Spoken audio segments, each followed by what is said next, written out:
இப்போ வணக்கங்க. வணக்கங்க. வணக்கங்க. இப்போ ஆக்சுவலாக நீங்கள் ஒரு விவசாய குடும்பத்தில் பிறந்து டெப்டி கலெக்டர் ஆகி மறுபடியும் ரிட்டையர்மெண்ட் முடிச்சுட்டு இப்போ மறுபடியும் விவசாயத்துக்கே திரும்பி வந்துட்டீங்க.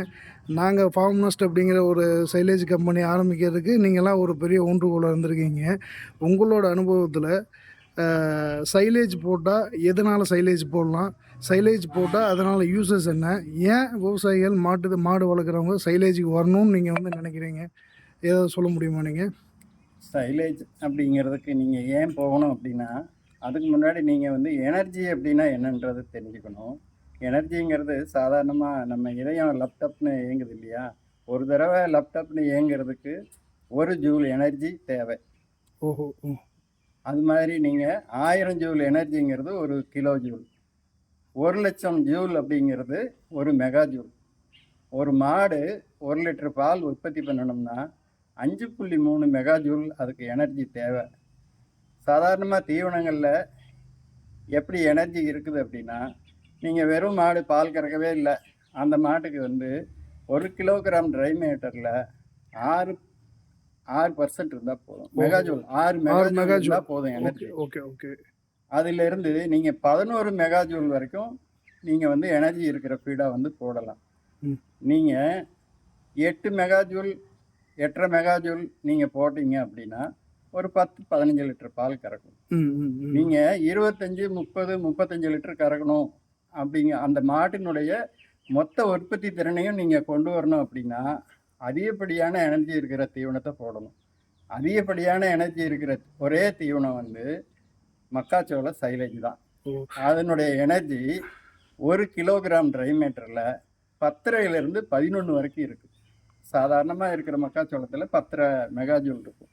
அப்போ 1 லிட்டர் பாலுக்கு 5.3 மெகாஜூல் வேணும் அப்படின்னா 1 கிலோகிராம் ட்ரை மேட்ரு மக்காச்சோள சைலேஜில் 2 லிட்டரு பாலுக்கு மேலே உற்பத்தி பண்ணுற அளவுக்கு எனர்ஜி இருக்குது. Okay okay. இப்போ என்னோடய டவுட் என்ன அப்படின்னா, இப்போ நம்ம க்ரீன் ஃபோடருக்கு தானே நம்ம மக்காச்சோளத்தை யூஸ் பண்ணிகிட்டு இருக்கோம். அந்த க்ரீன் ஃபோடர் இதிலே கிடைக்கிது. இப்போ கோ4, கோ5, யானைப்பில் அதெல்லாம் கிடைக்கிதுல்ல. நம்ம ஏன் அதெல்லாம் விட்டு போட்டு எதுக்காக நம்ம சைலேஜ் இந்த க்ரீன் ஃபோடருக்கு ஏன் வரணும்னு நீங்கள் நினைக்கிறீங்க? நீங்கள் சூப்பர் நேப்பியர் எடுத்துக்கங்க, அது க்ரீன் பவுடர் தான் அதிகமாக எல்லா விவசாயிகளுடைய தோட்டத்திலையும் இருக்குது. அந்த க்ரீன் பவுடரை நம்ம கட் பண்ணுறோம், முதல்ல 45 நாள்லேருந்து கட் பண்ணுறோம். நீங்கள் 45 நாளில் கட் பண்ணால் அதனுடைய எனர்ஜி நல்லா இருக்கும், அதனுடைய ப்ரோட்டீன் நல்லா இருக்கும்.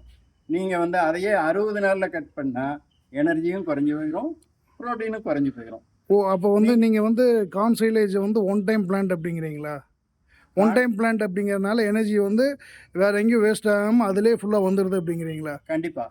Okay okay. கார்ன் சைலேஜ் ஒன்று மட்டும்தான் அந்த எனர்ஜியும் ப்ரோட்டீனும் ஆரம்பத்தில் என்ன இருந்ததோ அதே நீங்கள் 1 வருஷம் அந்த சைலேஜ் பேக்கை வச்சுருந்தா கூட 1 வருஷம் கழிச்சு அதே எனர்ஜியும் அதே ப்ரோட்டீனும் இருக்கும். மற்ற எல்லாமே அப்படியே தொடர்ச்சியாக இருக்கும். ஒரு மாடு பால் உற்பத்தி அதிகமாகிக்கிட்டே போகணும் அப்படின்னா ஒரே அளவுள்ள நியூட்ரியண்ட்டை நம்ம கொடுத்துக்கிட்டே இருந்தால் தான் அந்த மாடினுடைய பால் உற்பத்தி அப்படியே படிப்படியாக மேலே போகும். நீங்கள் அப்படின்னா கீழே வந்துடும். நீங்கள் சொல்கிற அந்த ஃபெர்மெண்டேஷன் ப்ராசஸ் சொல்கிறீங்க. ஃபெர்மெண்டேஷனா மாடு பால் கொடுக்கறதுக்கு இன்னொரு காரணம், அந்த மாட்டினுடைய என்டிஎஃப்னு சொல்லுவோம். அந்த ஃபைபர் லெவல் ஒரு அளவுக்கு மேலே போயிடுச்சுன்னா, ஒரு 40-45க்கு மேலே போயிடுச்சுன்னா அந்த பால் உற்பத்தி அது உணவு எடுத்துக்கொள்கிற அளவு குறைஞ்சி வரும். ஒரு மாடு எந்த அளவுக்கு அதிகமாக உணவை உண்குதோ அந்த அளவுக்கு தான் பால் இன்க்ரீஸ் ஆகுமே தவிர, அந்த மாடு நீங்கள் தீனி போட்டோன்னா அது மூஞ்சியை சுழிச்சிட்டு போயிடுச்சுன்னா கண்டிப்பாக அந்த பால் குறைஞ்சி போயிடும். Okay okay okay okay. Thank you thank you.